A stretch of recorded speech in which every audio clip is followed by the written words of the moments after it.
सुबह के 5 बजे थे।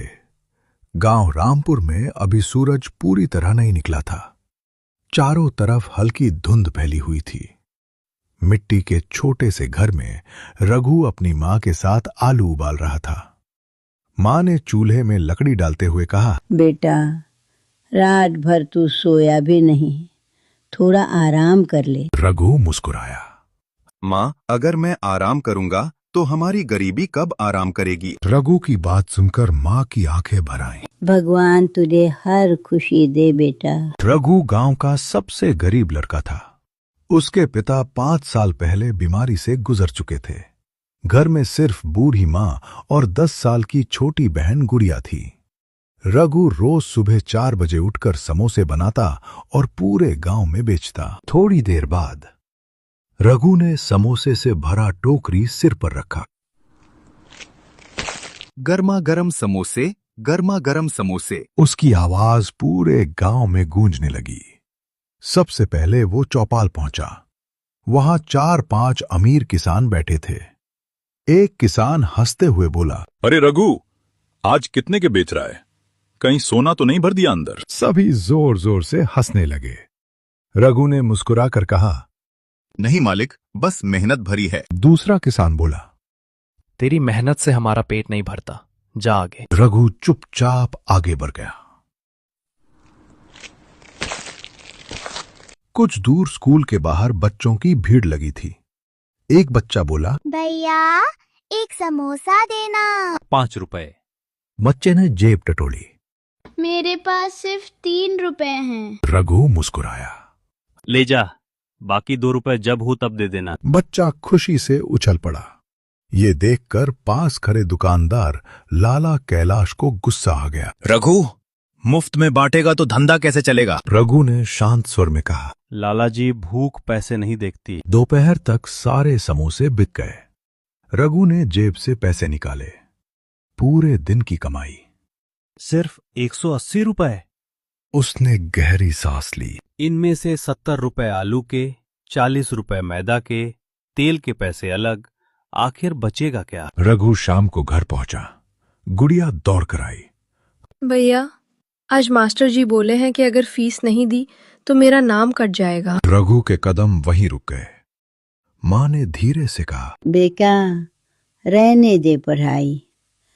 गरीबों की किस्मत में कहाँ पढ़ना लिखा होता है। रघु ने पहली बार ऊंची आवाज में कहा, नहीं माँ, गुड़िया पढ़ेगी, चाहे मुझे दिन में समोसे बेचने के बाद रात में मजदूरी करनी पड़े। गुड़िया रोते हुए भाई के गले लग गई। उसी समय बाहर से एक चमचमाती काली गाड़ी आकर रुकी। पूरा गांव हैरान रह गया। गाड़ी से सूट बूट पहने एक अमीर आदमी उतरा। उसने चारों तरफ देखा, फिर सीधे रघु के घर की तरफ चल पड़ा। रघु हैरान होकर बोला, जी, आपको किससे मिलना है? उस आदमी ने मुस्कुराते हुए कहा, मुझे उसी गरीब समोसे वाले से मिलना है जिसके समोसों की चर्चा शहर तक पहुंच गई है। रघु और उसकी मां एक दूसरे का चेहरा देखने लगे। उन्हें बिल्कुल भी अंदाजा नहीं था कि ये मुलाकात उनकी जिंदगी हमेशा के लिए बदलने वाली है। रघु अभी भी उस चमचमाती गाड़ी को देख रहा था। पूरा गांव उसके घर के बाहर जमा हो चुका था। लाला कैलाश भी भीड़ चीरते हुए आगे आया। अरे साहब, आप शायद रास्ता भूल गए हैं।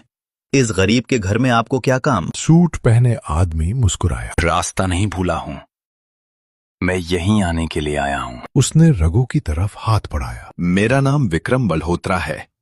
मैं शहर में कई रेस्टोरेंट चलाता हूँ। रघु घबरा गया। जी, मैं आपकी क्या मदद कर सकता हूँ? पहले मुझे तुम्हारे बनाए हुए समोसे खिलाओ। रघु ने जल्दी से बचे हुए 2 समोसे प्लेट में रख दिए। विक्रम ने एक निवाला लिया। कुछ पल आंखें बंद रखी, फिर मुस्कुराकर बोला, वाह, ऐसा स्वाद मैंने बड़े बड़े होटलों में भी नहीं खाया। भीड़ में खुसर पुसर शुरू हो गई। लाला कैलाश के चेहरे का रंग उड़ गया। वो बोला, साहब, 2 समोसे खाकर किसी को बड़ा हलवाई मत बना दीजिए। विक्रम ने शांत स्वर में कहा, स्वाद पहचानने के लिए मुझे किसी की सलाह की जरूरत नहीं। विक्रम ने रघु से पूछा, एक दिन में कितने समोसे बनाते हो? लगभग 100, कभी कभी 150। और सब बिक जाते हैं? हाँ साहब, कभी कभी कम पड़ जाते हैं। विक्रम कुछ देर सोचता रहा, फिर बोला, अगर मैं तुम्हें रोज 500 समोसे बनाने का ऑर्डर दूं, बना लोगे? रघु की आंखें फैल गईं। 500? साहब, मेरे पास तो इतना सामान भी नहीं है। तभी माँ धीरे से बोली, बेटा, इतना बड़ा काम कैसे होगा? हमारे पास पैसे भी नहीं हैं। विक्रम मुस्कुराया। सारा सामान मैं दिलवा दूंगा, तुम्हें सिर्फ मेहनत करनी होगी। रघु कुछ बोल पाता, उससे पहले लाला कैलाश बीच में कूद पड़ा। साहब, ये लड़का गरीब है, इतना बड़ा ऑर्डर संभाल नहीं पाएगा, बाद में आपको नुकसान होगा। विक्रम ने उसकी आंखों में देखते हुए कहा, गरीबी कोई कमी नहीं होती, बेईमानी कमी होती है। लाला कैलाश चुप हो गया, लेकिन उसके मन में जलन की आग भड़क उठी। शाम को विक्रम जाने लगा। उसने जाते जाते कहा, रघु, कल सुबह मैं फिर आऊंगा, लेकिन मेरी एक शर्त है। रघु बोला, कैसी शर्त साहब? तुम अपने समोसों का स्वाद कभी मत बदलना, चाहे कितना भी फायदा मिले, घटिया सामान मत इस्तेमाल करना। रघु ने बिना सोचे जवाब दिया। मैं भूखा रह सकता हूँ, लेकिन किसी को खराब खाना नहीं खिला सकता। विक्रम मुस्कुरा दिया। यही जवाब सुनना चाहता था। रात को पूरे गांव में सिर्फ एक ही चर्चा थी, गरीब रघु की किस्मत बदलने वाली है। लेकिन दूसरी तरफ लाला कैलाश अपने घर में गुस्से से मेज पर हाथ मार रहा था। उसने अपने आदमी भोलू को बुलाया। सुन, अगर रघु का काम चल पड़ा तो मेरा धंधा खत्म हो जाएगा। भोलू बोला, तो क्या करना है मालिक? लाला कैलाश की आंखों में चालाकी चमक उठी। कल सुबह रघु के समोसे शहर नहीं पहुंचने चाहिए, चाहे कुछ भी करना पड़े। भोलू ने सिर हिलाया। समझ गया मालिक, कल ऐसा खेल होगा कि रघु जिंदगी भर याद रखेगा। उधर रघु अपनी माँ और बहन के साथ पहली बार भविष्य के सपने देख रहा था। उसे क्या पता था कि अगली सुबह उसकी मेहनत की सबसे बड़ी परीक्षा होने वाली है। क्या लाला कैलाश की साजिश सफल होगी? क्या रघु का 500 समोसों का पहला बड़ा ऑर्डर पूरा हो पाएगा, या उसकी मेहनत शुरू होने से पहले ही बर्बाद हो जाएगी? सुबह के सिर्फ 3 बजे थे। पूरा गांव गहरी नींद में था, लेकिन रघु के घर का चूल्हा जल चुका था। मां आटा गूंथ रही थी, गुड़िया आलू छील रही थी और रघु लगातार समोसे बना रहा था। रघु बोला, आज किसी भी कीमत पर ऑर्डर पूरा करना है। यही मौका हमारी जिंदगी बदल सकता है। मां मुस्कुराई। भगवान मेहनत करने वालों का साथ कभी नहीं छोड़ता। सुबह 7 बजे तक 500 गर्मा गर्म समोसे तैयार हो गए। तभी विक्रम मल्होत्रा अपनी गाड़ी लेकर पहुंच गए। उन्होंने समोसों को देखकर कहा, तुमने तो कमाल कर दिया रघु, इतने कम समय में तुमने इतने समोसे बना दिए, अब इन्हें शहर ले चलते हैं।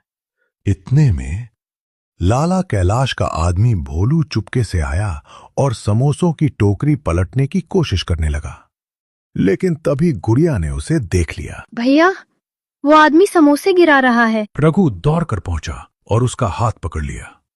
गांव वाले भी इकट्ठा हो गए। एक बुजुर्ग बोले, शर्म आनी चाहिए, मेहनत से जीत नहीं सकते, इसलिए धोखा दे रहे हो। भोलू डर गया और सच बोल दिया, मुझे लाला कैलाश ने भेजा था। पूरा गांव हैरान रह गया। लाला कैलाश का सिर शर्म से झुक गया। विक्रम ने शांत आवाज में कहा, रघु, आज तुम्हारी परीक्षा नहीं थी, इंसानियत की परीक्षा थी और तुम जीत गए। उन्होंने जेब से एक फाइल निकाली। आज से तुम मेरे रेस्टोरेंट के सप्लायर नहीं, बल्कि मेरे बिजनेस पार्टनर हो। रघु की आंखों में आंसू आ गए। साहब, मैं तो सिर्फ समोसे बेचने वाला एक गरीब लड़का हूँ। विक्रम मुस्कुराए। गरीब तुम्हारी जेब थी, सोच नहीं। कुछ महीनों बाद रामपुर गांव की तस्वीर बदल चुकी थी। रघु की अपनी बड़ी रघु समोसा हाउस नाम की दुकान खुल गई। अब वहां 10 गांव के युवाओं को रोजगार मिला था। गुड़िया अच्छे स्कूल में पढ़ने लगी। मां के चेहरे पर सालों बाद सच्ची मुस्कान लौट आई। एक दिन लाला कैलाश चुपचाप रघु की दुकान पर आया। उसने सिर झुकाकर कहा, रघु, मुझसे बहुत बड़ी गलती हुई, हो सके तो मुझे माफ कर दो। रघु मुस्कुराया। गलती इंसान से होती है, लेकिन उसे मान लेना सबसे बड़ी बात है। मैं आपको माफ करता हूँ। लाला कैलाश की आंखों में आंसू आ गए। उस दिन से दोनों ने मिलकर गांव में गरीब बच्चों को हर रविवार मुफ्त खाना खिलाना शुरू कर दिया। कहानी का संदेश: गरीबी कभी इंसान की पहचान नहीं होती। ईमानदारी, मेहनत और अच्छा व्यवहार ही इंसान को असली अमीर बनाते हैं। जो दूसरों को गिराने की कोशिश करता है वह खुद गिर जाता है, लेकिन जो दूसरों का पेट और दिल दोनों भरता है उसकी किस्मत एक दिन जरूर बदलती है।